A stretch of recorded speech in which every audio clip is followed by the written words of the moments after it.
أيها المواطنون، أيتها المواطنات، صاحب الجلالة يخاطبكم.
الحمد لله، والصلاة والسلام على مولانا رسول الله وآله وصحبه. شعبي العزيز، لقد أنعم الله تعالى على بلادنا بالتلاحم الدائم والتجاوب التلقائي بين العرش والشعب، وهو ما مكن المغرب من إقامة دولة أمة تضرب جذورها في أعماق التاريخ. وإننا نحمده تعالى على ما أنعم به علينا من عونه وتوفيقه، حيث تمكنا من تحقيق العديد من المنجزات ومن مواجهة الصعوبات والتحديات. والمغاربة معروفون والحمد لله بخصال الصدق والتفاؤل، وبالتسامح والانفتاح والاعتزاز بتقاليدهم العريقة وبالهوية الوطنية الموحدة. والمغاربة معروفون على الخصوص بالجدية والتفاني في العمل. واليوم وقد وصل مسارنا التنموي إلى درجة من التقدم والنضج، فإننا في حاجة إلى هذه الجدية للارتقاء به إلى مرحلة جديدة وفتح آفاق أوسع من الإصلاحات والمشاريع الكبرى التي يستحقها المغاربة. شعبي العزيز، إن ما ندعو إليه ليس شعارا فارغا أو مجرد قيمة صورية، وإنما هو مفهوم متكامل يشمل مجموعة من المبادئ العملية والقيم الإنسانية. فكلما كانت الجدية حافزنا، كلما نجحنا في تجاوز الصعوبات ورفع التحديات. فالشباب المغربي متى توفرت له الظروف وتسلح بالجد وبروح الوطنية، دائما ما يبهر العالم بإنجازات كبيرة وغير مسبوقة كتلك التي حققها المنتخب الوطني في كأس العالم. فقد قدم أبناؤنا بشهادة الجميع وطنيا ودوليا أجمل صورة حب الوطن والوحدة والتلاحم العائلي والشعبي، وأثاروا مشاعر الفخر والاعتزاز لدينا ولدى كل مكونات الشعب المغربي.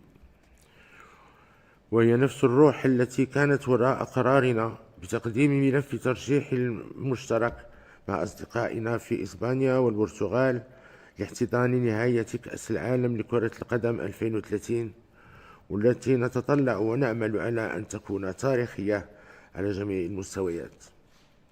إنه ترشيح غير مسبوق يجمع بين قارتين وحضارتين، إفريقيا وأوروبا، ويوحد ضفتي البحر الأبيض المتوسط، ويحمل طموحات وتطلعات شعوب المنطقة للمزيد من التعاون والتواصل والتفاهم.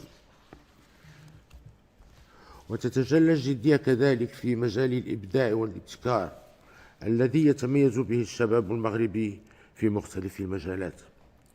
وأخص بالإشادة هنا إنتاج أول سيارة مغربية محلية الصنع بكفاءات وطنية وتمويل مغربي، وكذا تقديم أول نموذج لسيارة تعمل بالهيدروجين قام بتطويرها شاب مغربي.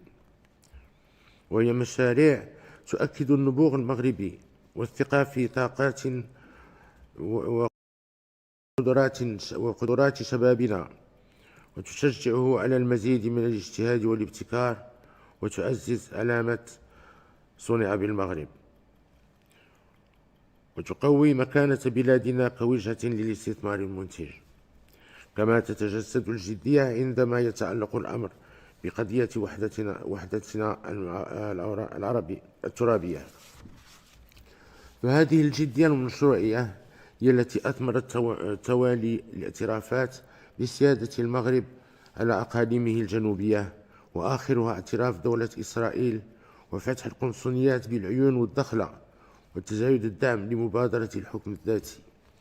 وبنفس الجدية والحزم نؤكد موقف المغرب الراسخ بخصوص عدالة القضية الفلسطينية والحقوق المشروعة للشعب الفلسطيني الشقيق في إقامة دولته المستقلة وعاصمتها القدس الشرقية، بما يضمن الأمن والاستقرار لجميع شعوب المنطقة.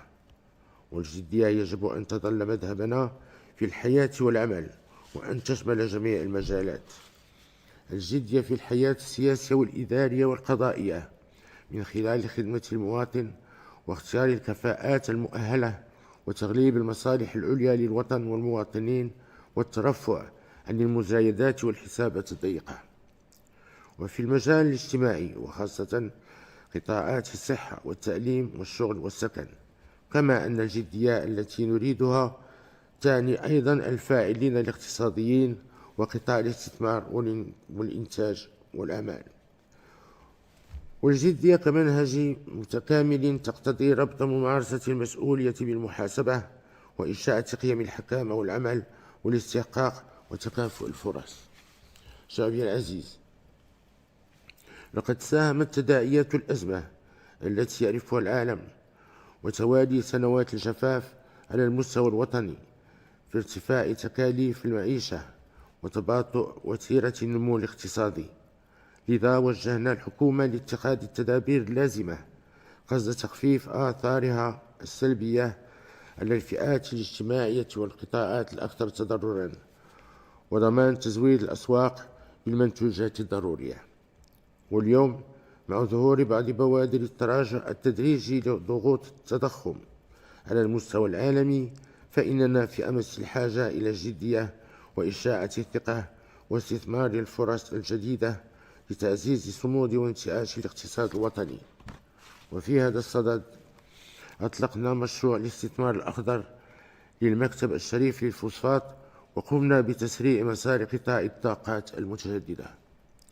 وإثر الاجتماع الذي ترأسناه في هذا الشأن، أعدت الحكومة مشروع أرض المغرب في مجال الهيدروجين الأخضر، وإننا ندعوها للإسراع بتنزيله بالجودة اللازمة، وبما يضمن تثمين المؤهلات التي تزخر بها بلادنا والاستجابة لمشاريع المستثمرين العالميين في هذا المجال الواعد.